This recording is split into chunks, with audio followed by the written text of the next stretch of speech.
why would you consider a dental implant, not a single dental implant? We're talking about dental implant anchorage versus a conventional denture. So a conventional denture, the issue is that the upper denture is held in with suction, but the lower denture is not. The lower denture dances around inside the mouth. And the trouble ends up becoming when that denture bangs into soft tissues like the jaw.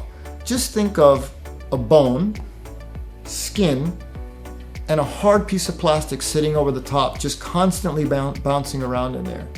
That can be uncomfortable. And then you're trying to generate enough strength to actually chew food. There's sort of a saying in dentistry is that a person in dentures is crippled. Okay? It's just as losing a leg. It's amazing the difference in people's minds that, well, you lose a leg,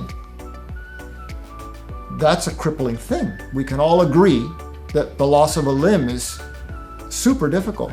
But it's amazing how we don't think of the mouth as the same way, right?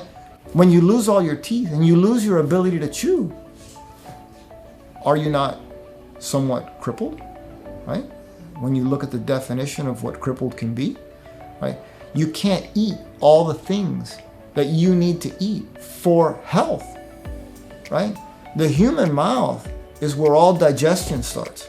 If that digestion isn't started correctly, you have other problems, right? You can have gastric acid reflux, you can have horrible indigestion, gas, all of those things. Why? Because you don't have the teeth to chew the food properly, right? The mouth is just a blender, right? If it doesn't do that function, then your stomach can't do that function, right? So we end up with all kinds of other problems down the chain of digestion.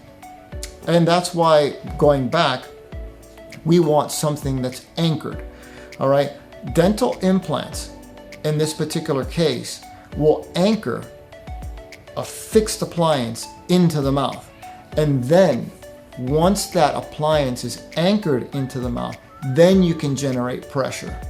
So you can see this today with prosthetics, right? Any prosthetics. You can see amputees where they will insert a titanium rod into the bone where they can lock in a limb, and that gives them feedback.